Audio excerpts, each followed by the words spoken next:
በዓለም ላይ ካሉ በጣም ተላላፊ በፍጥነት ከሚሰራጩና ብዙውን ጊዜ ለሞት ከሚያደርሱ ገዳይ በሽታዎች መካከል አንዱ ስለሆነው በቅርቡ በሀገራችን በደቡብ ኢትዮጵያ ጂንካ ስለተከሰተው የማርበርግ ቫይረስ ወረርሽኝ እናነሳለን። ሰላም ውድ የሀበሻ ኬር ቤተሰቦች እንዴት ናችሁ? የማርበርግ ቫይረስ በሽታ አደገኛና ገዳይ ቢሆንም ስለሱ በማወቅ ራሳችንና ሌሎች ሰዎች መጠበቅ እንችላለን። በዚህ ቪዲዮ ስለ ማርበርግ ቫይረስ በሽታ ታሪካዊ አመጣጥ፣ ስለ ቫይረሱ ምንነት፣ ምልክቶቹ፣ እንዴት እንደሚተላለፍ፣ ሕክምናው፣ እንዴት መከላከል እንደምንችል በዝርዝር እንመለከታለን። መጀመሪያ ከቫይረሱ አመዳደብ እንጀምር።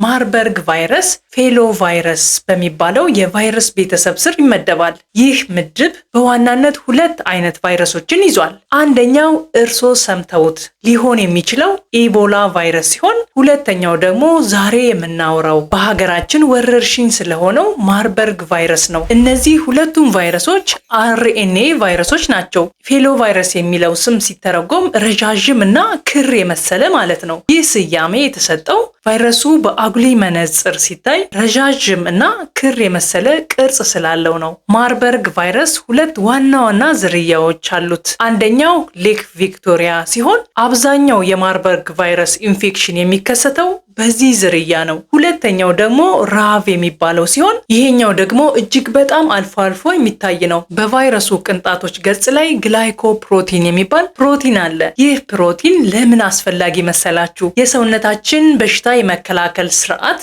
ቫይረሱን የሚለየው በዚህ ፕሮቲን አማካኝነት ነው። የማርበርግ ቫይረስ ለመጀመሪያ ጊዜ የተገኘው በ1967 ዓመተ ምህረት በኡጋንዳ ነበር። ታሪኩን ብነግራችሁ በእርግጠኝነት ትደመማላችሁ። ለሳይንሳዊ ምርምር ጥቅም ዝንጀሮች በኡጋንዳ ተይዘው ነበር። እነዚህ ዝንጀሮች በቀጥታ ወደ ጀርመን በተለይም ወደ ፍራንክፈርት እና ማርበርግ ወደሚባል ከተሞች ለምን ወደዚያ ይሄዳሉ ካሉ፣ ምክንያቱም የፖሊዮ ክትባቶች የሚሰሩባቸው ፋብሪካዎችና የቁጥጥር ማዕከላት በእነዚህ ሁለት ከተሞች ውስጥ ይገኙ ነበር። ለፖሊዮ ክትባት ስራ የሴል ካልቸር ለማዘጋጀት ዝንጀሮዎቹ እጅግ አስፈላጊ ነበሩ።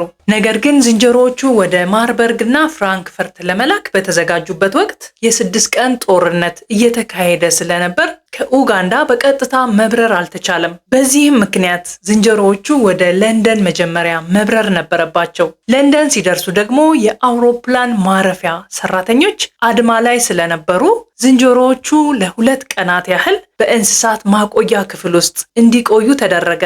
በዚህ ክፍል ውስጥ ከደቡብ አሜሪካ የመጡ ፊንች የሚባሉ ወፎችና ከስሪላንካ የመጡ ተጨማሪ ዝንጀሮዎችም አብረዋቸው ነበሩ። በዚያን ጊዜ እኛ ባናውቅም አሁን ባለው የምርመራ ውጤት ቫይረሱ የመጣው ከኡጋንዳ እንደሆነ እናውቃለን። ዝንጀሮዎቹ በለንደን በቆዩበት ጥቂት ቀናትም ጤናማ አልነበሩም። ጥቂት ዝንጀሮዎች አምልጠው ነበር። እናም እነሱን እንደገና መሰብሰብ ነበረባቸው። የሚገርመው ነገር እነዚህ ያመለጡ ዝንጀሮዎች በለንደን ውስጥ ሌሎች እንስሳትን አለመበከላቸው ነው። ህመሙ እዛው ቢከሰት ይህ ቫይረስ ማርበርግ ቫይረስ ሳይሆን ለንደን ቫይረስ ተብሎ ይጠራ ነበር። ከዚያ በኋላ ዝንጀሮዎቹ ወደ ማርበርግ፣ ፍራንክፈርት እና በኋላም ወደ ቤልግሬድ ወደሚባል ከተማ ተወሰዱ።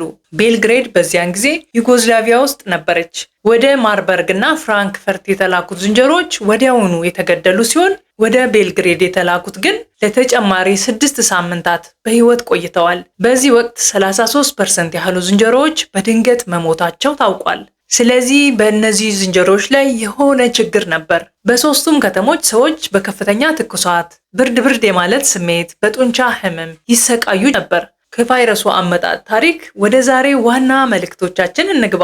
ምልክቶቹ መጀመሪያ ላይ እንደ ጉንፋን ቀለል ብሎ ሊጀምር ይችላል። ነገር ግን በፍጥነት እየተባባሰ ወደ ከባድ ማስመለስ፣ ደም መፍሰስ እና የነርቭ የአንጎል ችግሮች ከፍ ሊል ይችላል። የማርበርግ ቫይረስ በሽታ የቫይራል ሄሞሮጂክ ትኩሳት አይነት ሲሆን የደም ስሮችን በመጉዳት ከባድ የደም መፍሰስ ያስከትላል። ማርበርግ ቫይረስ በሽታ እምብዛም አይታይም። ነገር ግን ወረርሽኝ ሲከሰት 1 እና 2 ሰው በመቶዎች የሚቆጠሩ ሰዎችን በአንድ ጊዜ ሊበክል ይችላል። የቅርብ ጊዜ የማርበርግ ወረርሽኞች በ2023 ዓ.ም ተመዝግበዋል። የመጀመሪያው እንደ አውሮፓውያን አቆጣጠር በ2023 የካቲት ወር በኢኳቶሪያል ጊኒ የተከሰተ ሲሆን 16 ሰዎች በቫይረሱ ተይዘው 12 ሰዎች ሞተዋል። ሌላው ወረርሽኝ በመጋቢት ወር ታንዛኒያ ውስጥ የተከሰተ ሲሆን 8 ሰዎች በቫይረሱ ተይዘው 5 ሰዎች ሞተዋል።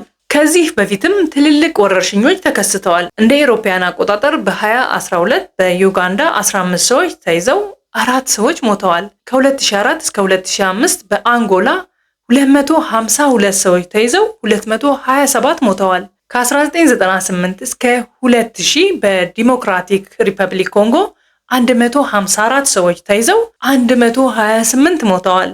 አብዛኞቹ በዚህ ወረርሽኝ የተጠቁት የማዕድን ቆፋሪዎችና ቤተሰቦቻቸው ነበሩ። እንደ አውሮፓውያን አቆጣጠር በ1967 በጀርመንና ዩጎዝላቪያ ውስጥም ከዩጋንዳ ከመጡ ሰራተኞች መካከል 2 ጊዜ ወረርሽኞች ተከስተው 31 ሰዎች ተይዘው 7 ሰዎች ሞተዋል። በአሜሪካ ውስጥ የዚህ ቫይረስ ስርጭት እስካሁን አልታየም። እንደ አውሮፓውያን አቆጣጠር በ2008 ከዩጋንዳ ተይዞ የነበረ አንድ ሰው ቫይረሱ ቢገኝበትም አገግሟል። ቫይረሱን ለሌሎች አላስተላለፈም። በሽታው በአብዛኛው የዓለም ክፍሎች እጅግ በጣም አልፎ ነው የሚታየው። የማርበርግ ቫይረስ በሽታ ምልክቶች በሁለት ዋና ዋና ደረጃዎች ይከሰታሉ።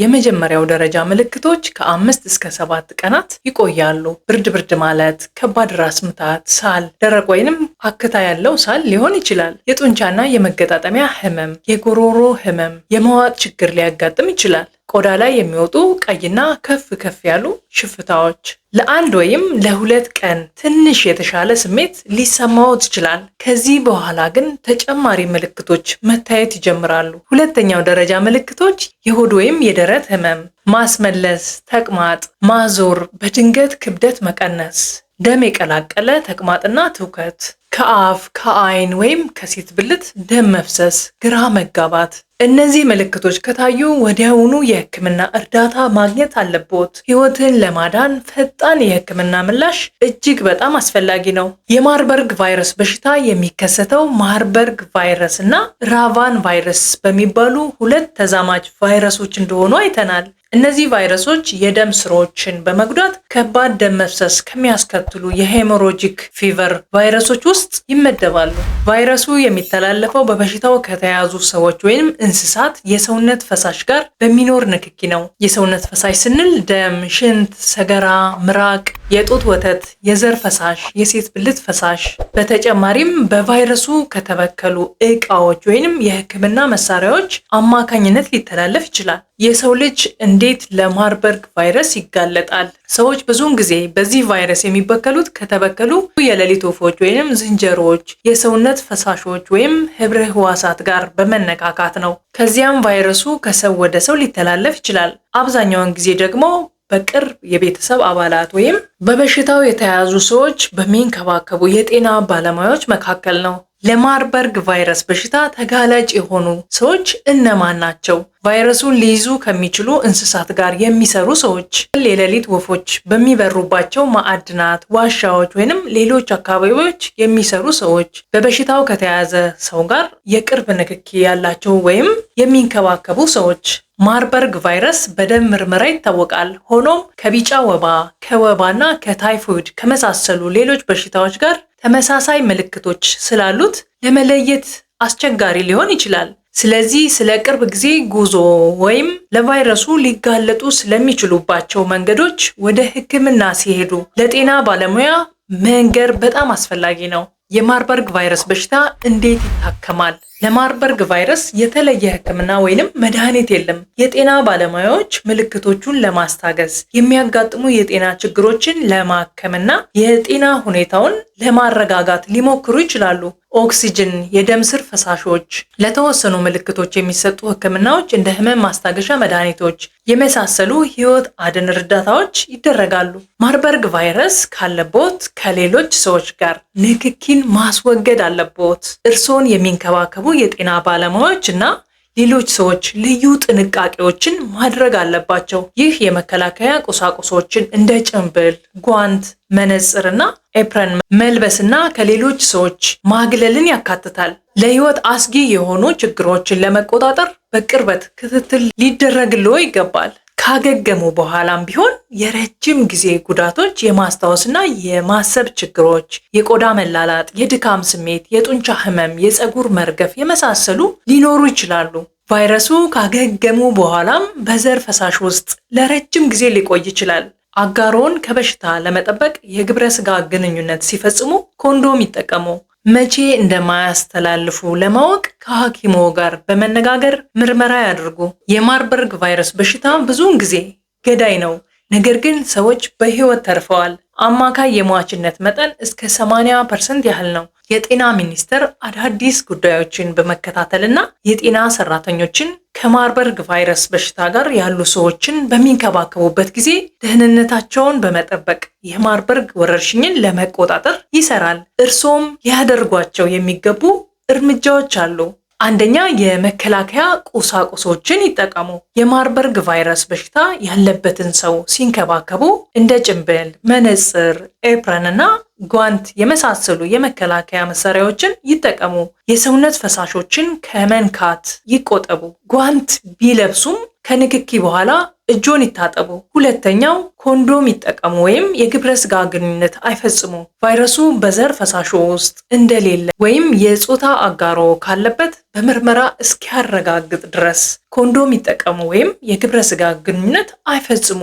የተሻለ ስሜት ቢሰማዎትም ቫይረሱ በዘር ፈሳሽ ውስጥ ለረጅም ጊዜ ሊቆይ ይችላል። ሶስተኛው፣ የተበከሉ ነገሮችን ከመንካት ይቆጠቡ። ከተበከሉ የሰውነት ፈሳሾች ጋር ንክኪ ያላቸውን ነገሮች ከመንካት ይቆጠቡ።